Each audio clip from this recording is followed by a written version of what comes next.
Hey, hello everyone. So this video I'm going to show you how to display the address of a variable in C++. So I'm going to do with the help of pointers. So I hope many of you will be knowing already pointers. So pointer is like it's a just a variable that is used to hold the address of another variable. So let's get started. So currently I have an empty project over here. So just let's declare a variable in C. Okay.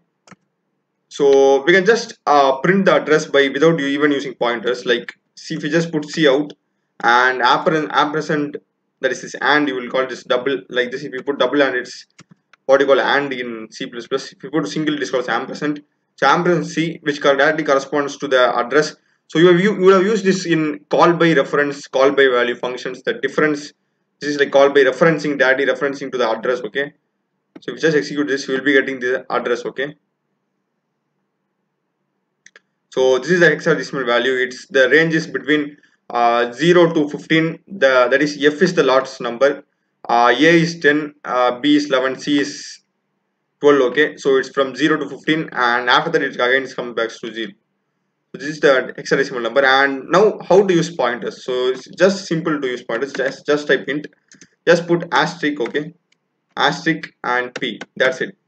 You can put this asterisk like int asterisk space P also. Nothing's going to, it's going to be the same. I will show you that also. Just assign the address. Okay, just assign this value to P.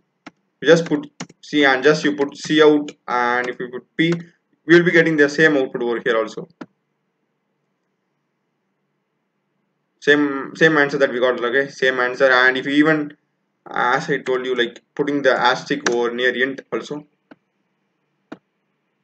we will be getting the same output. Okay, same address.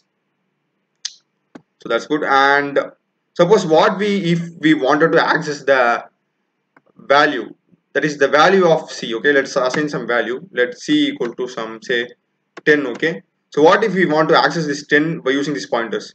It's really simple. Just put an asterisk. Okay, asterisk nearby this pointer. Okay, this refers to the value present in C. Okay, only P refers to the address, that is only P refers to the ampersand C, which is the address of C, but asterisk P refers to the value present in C. So now you will be getting 10 as the output and not that address hexadecimal value. It's just integer value 10. Okay, that's good. Now to override this, I will clearly explain. This will make better sense, I guess. We put asterisk P equal to 100. What it means that we are just assigning 100 to value C. Okay, we can't assign address. Okay, we can change the address. Address is something that the computer assigns to the variable, and we can't do and change anything manually. Okay, the only thing we can change is like change the name of the variable and the value stored in it. We can't change the address where the value is stored.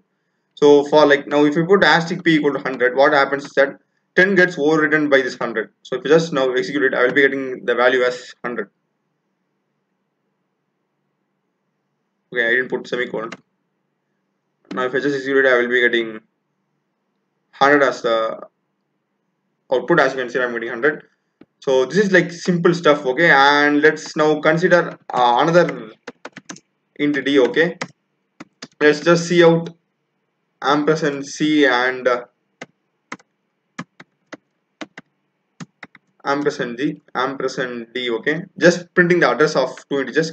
So this address value sometimes may be like next to next to next. Okay, like dynamic. So as you can see here, I guess it is like, what to say, it's like next to next each other. Sometimes this occurs, this may also can't occur, because like what if the next address space was full? Okay, so integer occupies 4 bytes. Okay, so what if the next address space was full? It can't, like, if it is free, it will be the next element, but if it's in the next address space won't be allocated, like it won't be continuous. Okay, but for an array, let us consider an array. Okay, let's see, be like 10. Okay, integer array with 10. So what if you put just C out of ampersand C?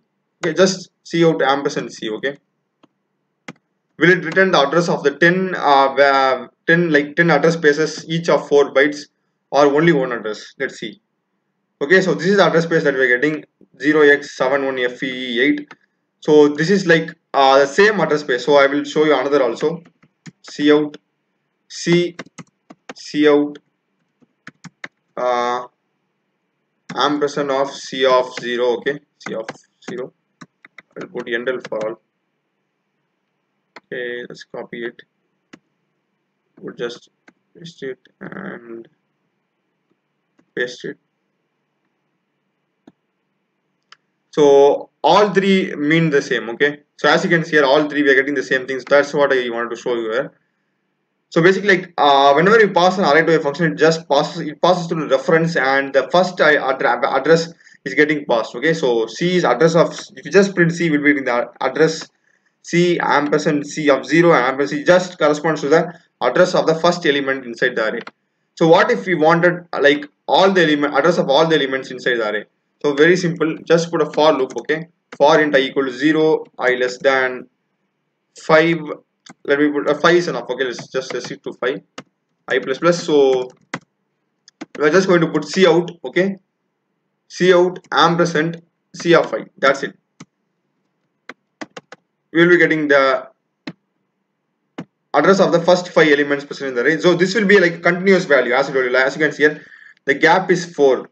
So 4, 4, 12, and C is 12 because A is 10, B is 11, C is 12 in hexadecimal. Then 16 is not possible, so E becomes F, because as I told you earlier, the range is for hexadecimal is between 0 to 15, where 10 is represented as A, so it's like 0 to 9, A, B, C, E, F. So it can't go to G. So what happens is that E becomes F and it becomes 0. Okay, that's how 16 is represented. And after the 0, it becomes 4 because 4, as I have, 4 bytes are allocated. Okay, for integer. So this is how like pointers, and this is like the way you can print the address. So you can also do that for float also. Another important thing is that suppose if you are declaring like float D. Okay, so int asterisk D can be only allocated to variables belonging to integer type. Okay, so what if I did some int per amp, sorry, it's having the same name, int E. Okay, so what if I did this to ampersand D? So because D is of float type and E is of like integer type pointer, so if I just execute it, I will be getting an error. Like, yes, as you can see, I'm getting an error. So this should be of the type float. Okay, if I just run it now, I won't be getting any errors. So as you can see, I'm not getting errors. So this is like the way of using pointers and just printing the address of a variable in C++. I hope you would have understood this video, and mine is a programming channel. I've done tutorials in C, C++, Python, Java, Blender, and Unity. So do check other videos on my channel, subscribe and support me, and thanks for watching.